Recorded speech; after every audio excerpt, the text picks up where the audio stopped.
Hello বন্ধুরা, সবাইকে আমাদের চ্যানেলে স্বাগত জানাই। তো এই ভিডিওতে আমি 14 আগস্টে রিলিজ হওয়া 3টে সিনেমার বক্স অফিস কালেকশন বলবো। হ্যাঁ, 7 দিনের বক্স অফিস কালেকশন। তো চলুন আর সময় নষ্ট না করে ভিডিওটি শুরু করা যাক।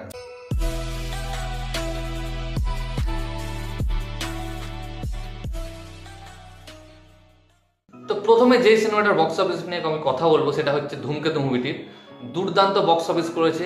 এক কথায় বলতে গেলে দেব আর শুভশ্রীর জুটি পুরো বাংলা ইন্ডাস্ট্রিকে আবার মাটি খুঁড়ে উপরে তুলে এনেছে, এইরকমই একটা ব্যাপার। তবে সিনেমাটা খুবই ভালো তা না, আহামরি কিছু একটা সিনেমা নয়।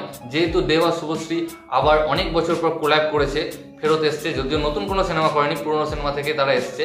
অর্থাৎ সিনেমাটি অনেক দিন ধরেই পিছিয়ে পড়েছিল, রিলিজ হয়নি। তো সেই কারণে দর্শকরা এগিয়ে গেছে বাংলা সিনেমাকে দেখার জন্য। খুবই ভালো কথা। তো এই সিনেমাটি আমি এখনো পর্যন্ত যেটা জানতে পারলাম, এখনো পর্যন্ত 60 দিনে এই সিনেমাটি 14 কোটি বক্স অফিস করে ফেলেছে, যেটা হিউজ একটা নাম্বার বাংলা সিনেমার জন্য। এবং প্রথম 3 দিনেই প্রায় 3 দিন নয় 4 দিনেই প্রায় 10 কোটি বক্স অফিস করে ফেলেছিল এই সিনেমাটি। তো এই ছিল ধূমকেতুর বক্স অফিস কালেকশন। এরপরে আমি যেই সিনেমাটার বক্স অফিস নিয়ে কথা বলবো সেটি হচ্ছে ওয়ার 2। হ্যাঁ, এই মুভির যখন ট্রেলার এসেছিল খুবই হাইপ ছিল এবং আমরা খুবই হাইপে ছিলাম যে না, এই সিনেমাটি দারুণ হতে চলেছে। বাট বক্স অফিসে সিনেমাটি মুখ থুবড়ে পড়েছে। 400 কোটি দিয়ে বানানো এই সিনেমাটি তার 7 দিনে এখনো পর্যন্ত তার বক্স অফিস রিকভার করতে পারেনি। আমি এখনো পর্যন্ত যেটা জানতে পারলাম যে এই সিনেমাটি ওভারসিজে এখনো পর্যন্ত 69 কোটি বক্স অফিস করেছে এবং এর মোট যে বক্স অফিস সেটা 307 কারোর। অর্থাৎ 69 কোটি থেকে যেটা বাদ দিয়ে দেওয়া হবে সেটাই হচ্ছে আমাদের ইন্ডিয়ার মোট বক্স অফিস। তো সিনেমাটি বক্স অফিস একবারে মুখ থুবড়ে পড়েছে। আশা করি আমরা হয়তো দেখতে পাবো না এই সিনেমাটি বক্স অফিস তার রিকভার করতে পারবে, যে 400 কোটি একটা হিউজ একটা বাজেট রয়েছে। তো দেখা যাক সিনেমাটি এখনো পর্যন্ত কি করতে পারে।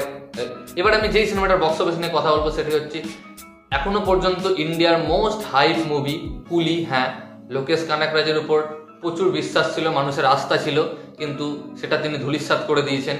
এটিও 400 কোটি দিয়ে বানানো বিশাল একটি মুভি। বাট সিনেমাটি যখন দেখতে যাবেন মনে হবে যে লোকেশ কানাকরাজের মুখে হেগে দিই। তো যাই হোক, এই মুভিটি এখনো পর্যন্ত আমি যা জানতে পারলাম 400 কোটি দিয়ে এই সিনেমাটি বানানো হয়েছে এবং ওভারসিজে এখনো পর্যন্ত এই সিনেমাটি 162 কোটি বক্স অফিস করে ফেলেছে, যেটা ওভারসিজ হিসাবে একটা হিউজ কালেকশন।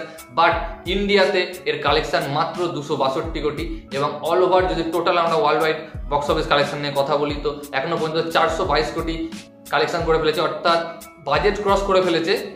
কিন্তু এই মুভিটি যা ক্রিটিসাইজ পেয়েছে বা রিভিউয়ারদের কাছ থেকে খারাপ রিভিউ পেয়েছে, সেই তুলনায় এই মুভিটি যেটা ধরা হচ্ছে একটা ফ্লপের খাতাতেই ধরা হচ্ছে। আর আশা করি এই মুভিটি আর 500 গন্ডি পেরোতে পারবে না। তো এই ভিডিওতে এতটুকুই গাইস। ভিডিওটি ভালো লাগলে অবশ্যই ভিডিওটিকে লাইক, কমেন্ট, শেয়ার এবং চ্যানেলটিকে সাবস্ক্রাইব করুন। ধন্যবাদ।